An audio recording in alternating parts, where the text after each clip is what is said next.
I said that before, and I will say it now. They use Ireland as their laboratory of developing these imperialist and colonialist projects. Developed in Ireland and exported to many countries, and the last country was Palestine. The implementation of Ireland is the settlers in Palestine. The same thing. And the same British black and tan forces of Ireland, which was devastated Ireland, they were moved from Ireland in 1922, and they called them the police, the Palestine Mandate Police in there. Nearly 45,000 of them being brought from Ireland to Palestine. And then, you know, from the history of Ireland, what this black and tan, they do. They were throwing our own ancestors, our own grandfather in water wells, killing them, destroy them. We have so many of our folk songs mentioned by name what the British atrocities, who they executed and for what. The same nasty British colonial developed into these Zionist thugs who were trained in the Second World War and developed their army, and Palestine was given to that army to rule, which today they call it the Israeli Defense Forces. These are the black and tan, and today they have the Zionist entity. Whatever you want, and that's why you see the British roaming the skies of Gaza day in and day out. And nobody is doing anything from the countries, nobody doing anything or listening to the British people or to the Irish people or to the Americans or to the French. They're ignoring the people. And suddenly you see what the fascists doing in Europe or in the United States of America. Ireland's relationship with the oppressed has started a long, long time back. As Saeed pointed out during his wonderful presentation, Britain set the pace. It was British imperialism that created the model, the role model. I often ask myself, why am I here today at this conference? And why am I on the streets demonstrating against the genocidal Holocaust in Palestine? The question has to be asked, why do we go to meetings and why do we organise? Why am I and many, many others at this for what seems like a lifetime? I'd first of all like to send solidarity greetings to our brothers and sisters in Palestine, political prisoners. I am a former political prisoner from Ireland.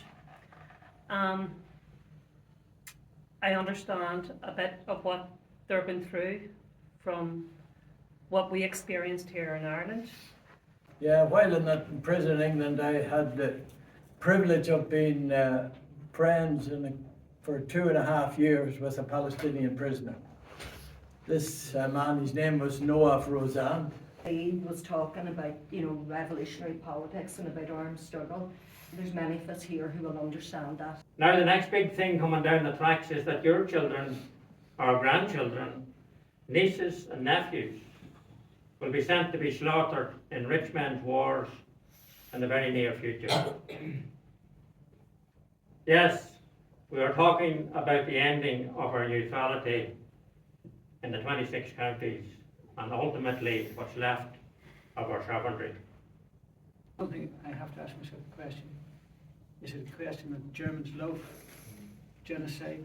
Were they not content with what they did in the 1930s and 40s? Not only the Jewish people, but the 27 million people in Eastern Europe, in Russia, Soviet Union. 27 million slaughtered by the German Reich. And now Germany, having survived that, tell us that they have recognised their mistakes and the horrendous problems, are now giving support to the same genocidal regime, just because they're claiming to be survivors of the Holocaust. We're talking about a qualitatively different regime, a Zionist regime.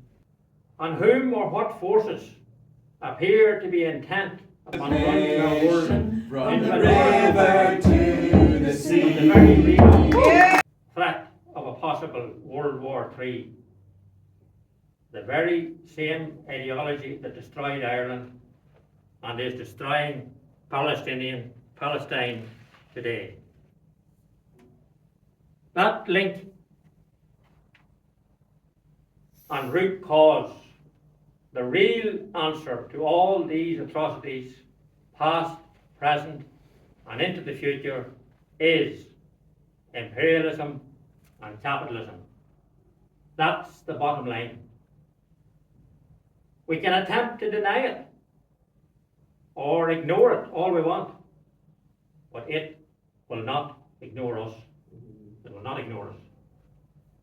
And it can't be wished away. And there are no nice or more reasonable versions of it to be had.